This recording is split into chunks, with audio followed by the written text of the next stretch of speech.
Those blue recycle bins have been out all around town helping those of us that recycle make the earth a better place. But for many of us, still wondering what can and can't be put in those big blue bins. Well, we are joined with answers this morning from Morris Friedman, President of Recycling, and Bobby Cisneros from ABQ Solid Waste. Guys, thank you so much for coming in. Thank you for having us. Appreciate it. Absolutely. Thanks for having us. So this is a hot question, something my wife and I firmly believe in, recycling. For those that maybe not be in the practice of recycling, why recycle? Why not recycle? That's really, yeah, why not recycle? It's easy, it's fun, it helps the environment, it's economically feasible. So far, we've been able to share about close to $70,000 in revenue back to the city for the recyclables that we've collected and recycled. Saves landfill space, helps creates jobs. We've created close to 50 jobs since we've opened up here in Albuquerque. That's great.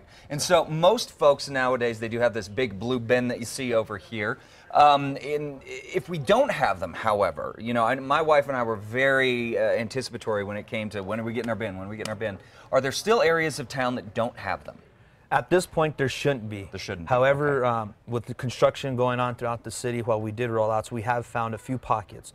So if somebody doesn't have their blue cart and they would like to get it, just call 311 and ask them for their blue cart, and then we can get that out to them. Okay, so you just call them up, tell them where you are, where you're located, and then we'll get a blue cart out. We'll deliver that blue cart straight to them. So now all of the stuff goes to the state-of-the-art recycling center in town. So tell us, once we put all the recyclables in there, what happens to it?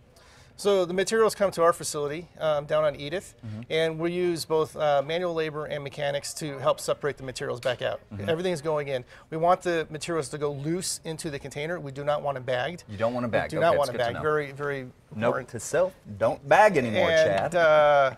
What we'll do is we'll separate them back out to individual commodities. Okay. After they're separated using mechanics and air and optical sorting and magnets, they're baled separately and then they're shipped to market and manufactured into something new. So, I mean, it's a really elaborate process to go through all of this. Now, of course, the big question a lot of people have, what can I put in there? So we got a slew of things here on our bar. So let's go through it and tell us whether or not they can go into that blue bin. Sure. Okay.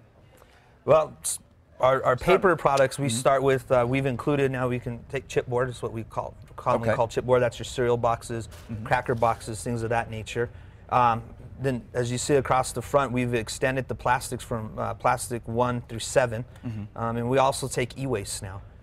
It includes pots and pans and remote controls and things of that Really? nature. So you can do, because for a long time, these were verboten when it came to, you know, throwing into recycling. So now we can, so pretty much everything up here.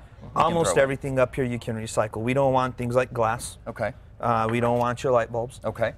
We don't need your styrofoam. No batteries. No batteries. No bags of any sort. And when you're in the kitchen, a lot of people think them paper towels. No paper towels or tissue paper. Now, is it because that there's food wastes that go onto those paper towels? What happens with that food waste? Why does that make it non-recyclable? Because what happens, when we're buying the products, we want the content of the actual material. So we want the fiber. When we recycle it, we're breaking it down to its most raw source, which is the fiber. Okay. The food penetrates that fiber, and we can't get it out of that fiber. So then it becomes contaminant, and we can't use it. Gotcha. Okay. So that includes pizza boxes, things that have any sort of greasy. You know, if you think you're being eco-friendly by doing, you know, the paper bag. If it's got the grease on it, we got to throw it in the trash. Correct. Is that right? Correct. Anything with food residual, we do not want. Okay, great. So again, folks, as you can see here, and this was really surprising because I saw this here and I thought this was going to be on the list of no, you can't do it. So you can take. Are there other maybe pieces like this, remote controls, other things that we can take? Where do we draw the line on that? Yeah. So we you know, with the state-of-the-art facility we put in, we've expanded the program tremendously. So your old electronics, small electronics. We don't want computers and we don't want televisions, but your home your toaster ovens, your coffee pots, really, wow. Stuff like that we can now take. Okay. Phone books, magazines, hard-covered books, soft-covered books. Okay. Toys. So that's what you do with that broken toy that you don't. Obviously, you can't give it to Goodwill. You can't repurpose it. You can recycle it now. Right. That's great. Okay. Well, folks, again, we will have more information on our website at casa.com under my Casa Style blog. And really important information. I really encourage you guys to go and start recycling. All right, so we